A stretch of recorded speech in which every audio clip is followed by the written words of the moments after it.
What does it mean to quit carbs? So quitting carbs means not eating carbs, but it's actually really, really hard to quit carbs completely because so many different things have carbs in them. What are carbs? Carbs, in my mind, are sugars. They turn into sugar in your body. Your body treats them like sugar, starches, all of that kind of thing. So quitting carbs is hard. And I have another video about the low carb flu. If you quit carbs too quickly, you're going to feel sick for several days. It's not fun at all. So quitting carbs, it's not impossible, it's challenging. If you're wanting to lose a lot of weight, quitting carbs or reducing carbs, to me, is really a no-brainer. It really is the simplest and easiest way to get your body to be a fat-burning machine instead of a carb or sugar-burning machine. And it's converting your body over to that. Dr. Jason Fung talks about this in a video. He compares it to two compartments, and one compartment is the fridge and the other compartment is a freezer. And if you imagine you fill up your fridge and these are carbs that you're going to, or the energy that you need during the day, protein, fats, carbs, sugars. And if you keep filling your fridge, it's going to overflow. Like you can't close the door anymore. If you imagine getting groceries, filling up your fridge, it's just going to overflow.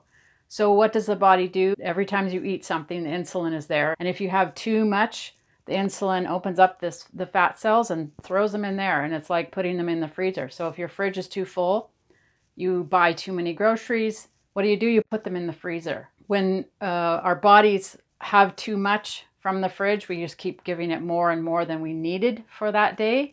It's going to store it in the freezer, which is awesome.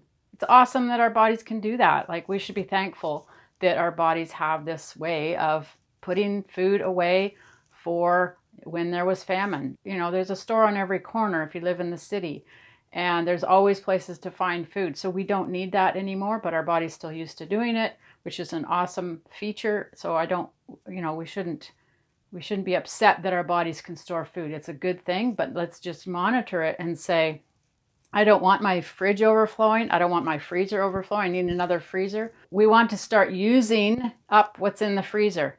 I don't know if you've ever had food that's in the freezer that's been there too long. Tastes awful. It's just awful. It's like gone rancid almost. Freezer burn. Just tastes terrible. Use what's in the freezer on a regular basis. Let's use up the fat that's stored. If we ate a little bit too much and the body put it in the storage, let's use that up. The extra fat that we don't need on our bodies. So going back to the topic of quitting carbs, the way I think of it is the carbs are the extra, that we usually eat. The things that we're more tempted to eat. We're not usually tempted to overeat on meat and vegetables and salads. We're more tempted to overeat on the grains and the breads and the desserts.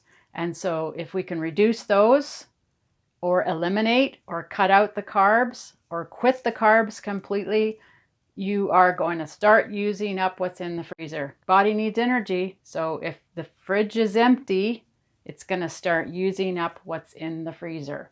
And that's how you can start using up the stored fat while you're fasting. Just think of the fridge and the freezer, and hopefully that will help you understand. I recommend you watch Dr. Jason Fung's video about this and his explanation from a scientific background.